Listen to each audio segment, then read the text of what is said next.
Hi, everyone. Well, I'm with Adam Ramsey, who's the pastor of Liberty Church in Queensland on the Gold Coast. Yes, the Gold Coast. And he's written a fantastic book called Truth on Fire. It's a great cover. It's what's between the covers of that book. It's also great. Truth on Fire. The subtitle, Gazing at God Until Your Heart Sings. Why did you write this book, Adam?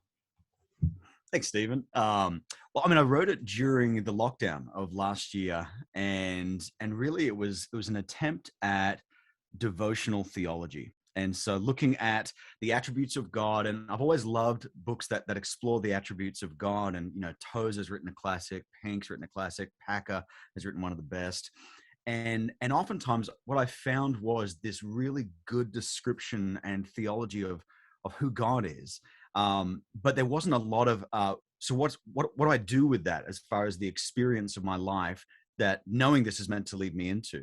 And so it's devotional theology where each chapter doesn't just look at the attribute of God itself, but the experience that understanding that attribute is meant to lead us into either vertically with God or horizontally with one another. Oh, yeah, that's a great way of putting it. Because as I'm reading it, I'm thinking, often we silo ourselves into getting all the truth right or getting the warmth right. A bit like the taco ad, where is it hard shell taco or do we have soft shell taco? And the little girl says, why can't it be both? It feels like you've written it for the person that's going, I know I've got to put up with my crunchy Bible teaching, but I want some warmth in this place. And also the person who goes, this is a lot of warmth here, but I want some flow and direction. Absolutely. It really is. It's a convergence of two teams that I identify in the introduction of the thinkers and the feelers. And I grew up in the feelers kind of churches through the first part of my Christian life. And there was lots of experience, and the emphasis was on experience, and the Bible was there for sure. It was helpful, but it wasn't really central. And then as I went through my own theological reformation in my late teens, early 20s, about 15, 16 years ago now, I got exposed to this whole new world of Reformed theology, and like my eyes just got opened up, and my heart got opened up in that. And then I found myself in that tribe who had this high view of the scriptures and this dedication to theological accuracy.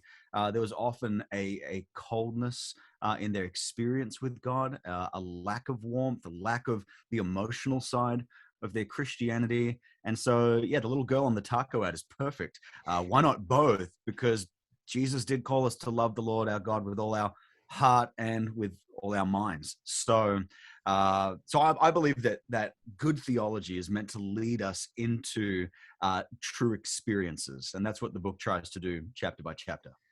Well, it does it very well. And one of the things I really like about it are your personal touches on it, especially as a father, because what it comes through to me is God as someone fatherly, and your own experiences. And if you're watching this and you're not in Queensland, let me just tell you that snakes are a common feature and being afraid of them. So there's some good stories in there, but God as Father who loves his people comes through very strongly. You know what? I've learned so much about who God is by becoming a parent. I think we can all relate to the prodigal son story. All of us Christians, we all have a measure of what it feels like to be embraced by the Father. Absolutely. When we met Jesus, when he saved us, there was that sense of, oh, the Father's like that. He's amazing. But when we become a dad or a mom ourselves, we get to just get a tiny inside look into what it's like to be the giver of this love, unconditional, undeserved, massive kind of love. And so my kids, they have been absolute teachers in my world of just learning his ways, imperfectly in my part, but ways that God perfectly loves me. And yeah, that does come out quite a bit through the book as well. Yeah.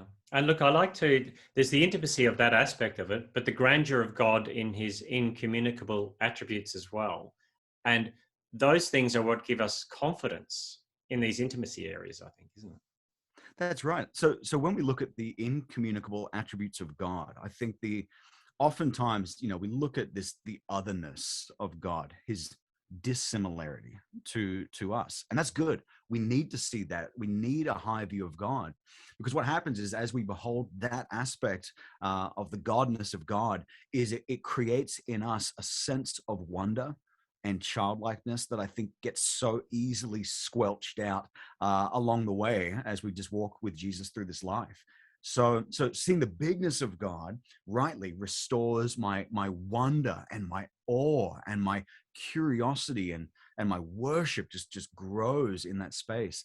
But then as we see the similarities of God, the communicable attributes, where we can see some of these things show up in imperfect ways in our own lives, we actually see the immanence of God, his nearness, his gentleness, his patience, which we desperately need to see revival of those things horizontally in the way we treat each other in our present times. Mm. Now think about church. If you're a guest preacher in 2 weeks' time at a big Pentecostal church on the coast, and you know what it's going to feel like at one level, Yeah. what are you going to say to them? And then I'm going to flip the question around after you answer that one. That's perfect. Because again, that's my life. I feel like I've been saying to your experiential types, your more Pentecostal types, which again is where I grew up. In that world, I've been trying to get them to think, and to think biblically. And to flip it, I've been trying to get my reformed and more theologically minded type brothers and sisters to smile, and to rejoice, and to feel, and to not be scared of the life of the heart and of experience with God. Because again, as we look at the scriptures, we see both being painted. And actually, it's a good reminder that we can fail pretty badly both ways if we put these two things against each other, and pit them against each other. Because at the end of the day, it's just as big of a fail to have a sharp mind and a cold heart as it is to be absolutely radically on fire about foolishness. Both of those are a total fail, and so we need both. Yeah. Now you're pastoring a church, and it's pastoral theology. And how is this informing you as you do pastoral life?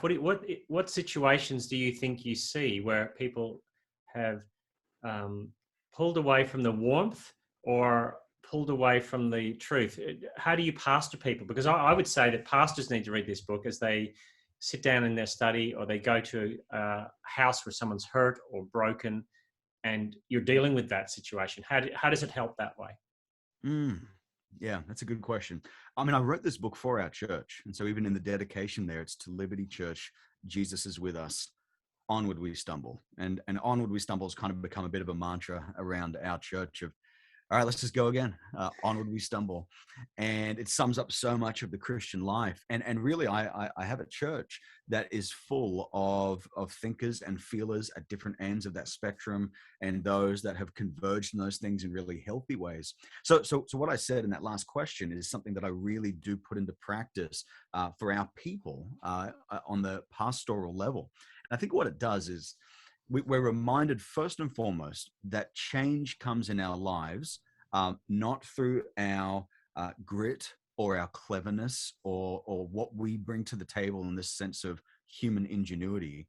Change comes in our lives by beholding the glory of God and by seeing him for who he is. And that affects our hearts in deep ways that now can have lasting change, and not just shallow surface level behavior modification.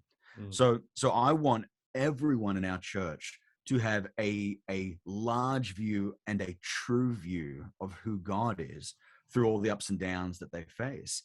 And then for some people, the emphasis will be on helping them to see their experience through that lens of who God is, not the other way around. And then there'll be other people. It's helping them to see their theology, their picture of who God is actually the answer for some of the things they're facing right now in their life. So, like, I'll give you one example that just comes to mind straight away. When we think of the attribute of God's omnipresence, right? He is always everywhere. There's no space in the universe that he isn't. The way that I phrase that in the book as an attribute is, God is never far away. The experience of courage. And over again, we can go out from the omnipresence of God, just on that philosophical level there, and zoom that into the nearness of Jesus in the incarnation, and then zoom in even more to the nearness of the Spirit who indwells every single believer. And then we can go even tighter, if you can imagine it, of us being in Christ, as the most common way Christians are described in the New Testament. So God is so near.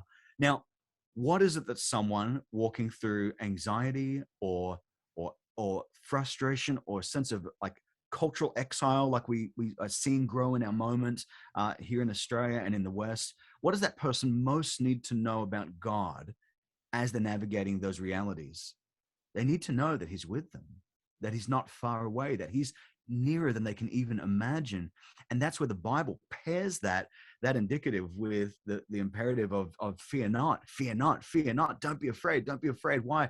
Because I am with you. I am with you. I am with you.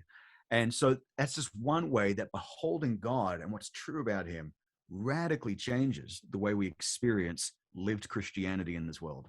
Yeah, I really like that about the book. The fact that you could have someone going through a situation, you go, here's a chapter to read, and buy the whole book, but read this chapter first if you're experiencing those things, because it brought the attribute of God to the pastoral level. And as you said, there's the safety net of the Trinitarian theology in it, isn't it? That how do you know God is near if you're having this abstract understanding of God, but Father, Son, and Spirit just covers all the bases. Yeah. And that's where, when we're unsure about God, one of his attributes, we look at Jesus to get certainty. So Jesus, who Hebrews 1:3 says he is the radiance of the glory of God, the exact imprint of his nature. And then goes on, he upholds the universe by the word of his power. So again, the deity there. But that phrase, the exact imprint of God's nature. So that tells us that if we're unsure about an aspect of God, we can look at Jesus to see that aspect put into like 4K high definition. And it becomes now crystal clear about this is what God is like, because the Father and the Son aren't pitted against each other. I mean, that's all sorts of like heretical crazy we're getting into there. So what's true about Jesus in a very real sense is what is true about God in his triune sense. And that's where Jesus is such, in so many ways, but in this way as well, a gift to us by giving us clarity on the God we worship. Mm. Oh, look, I really enjoyed that aspect of it, because I feel like it's a timely book for our current context. You think of the issues that we're facing in the world, where all of God's attributes just have an answer, not a trite answer, but they have deep wells of answers that are satisfying in them. I really enjoyed it for that. I think the other thing too is you've mentioned a few authors that wrote books about these issues. I just love the way you write, because it feels like that's accessible for people today in bite-sized chunks. And it's a fast-paced world, and everyone's looking for bite-sized chunks, and we've got to stoop to that to one level. But just the way you wrote that, obviously coming out of a preaching experience from yourself, isn't it? Yeah. I tried to keep the chapters fairly compact, and the goal for me, Stephen, was to write true things in beautiful ways. And so for me personally, the chapter didn't feel finished until I'd moved from what is true about God. That, like, let's get that right. Let's start there. But then getting to a point where it's coming across in ways where beauty is displayed in that truth. And that subtitle of the book, Gazing at God Until Your Heart Sings, that really is my prayer for anyone who reads this book, is that a chapter at a time, you would reach the end of that chapter, stare at God through his word, see how Jesus is the radiance of that particular part of God, and then let your heart be able to rest, sing, relax, rejoice, exhale everything that worries you onto him. Oh, look, that is great. Bishop Robert Barron in the US said that the new apologetic is going to have to be around beauty. And sometimes we think it's about, well, we'll look at the creation and see that beauty, but we know where that can take us. But God himself is beautiful. There's an apologetic there in seeing the beauty of God, isn't there? There is. And when we get the order right and we see the beauty of God, now we can behold the beauty in the created world and the created universe, and actually now have one, a space for gratitude, because we're not just looking at something that's meaningless and pointless and from nowhere and going nowhere. So we have gratitude that rises up, and worship that rises up.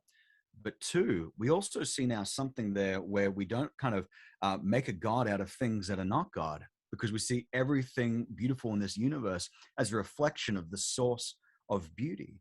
And that's where, it was the late Eugene Peterson who used the phrase cultivating a hermeneutic of adoration.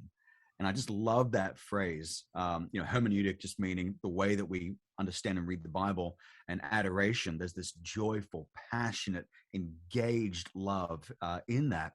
And he talks about staring at God, firstly through his word, and then staring at God through his world, and adoring him in both. Yeah, that's a great balancing act, isn't it? It's really encouraging. Well, look, I really would want people to go and buy this because it warmed my heart. It made I'm not a great singer, but I think my heart was singing. I was sitting in a library yesterday while people were being way too noisy around me, and I suddenly found my heart strangely warm despite that noise. So, Adam, congratulations on writing such a pastoral book and a timely book, and we really appreciate it because it does feel like truth on fire as I read those words. And I really appreciate you taking time today to tell us a little bit about it. Thank you, Stephen. I appreciate you, and I'm grateful for you, mate. And it's been a joy to talk about it. Thanks so much. See ya.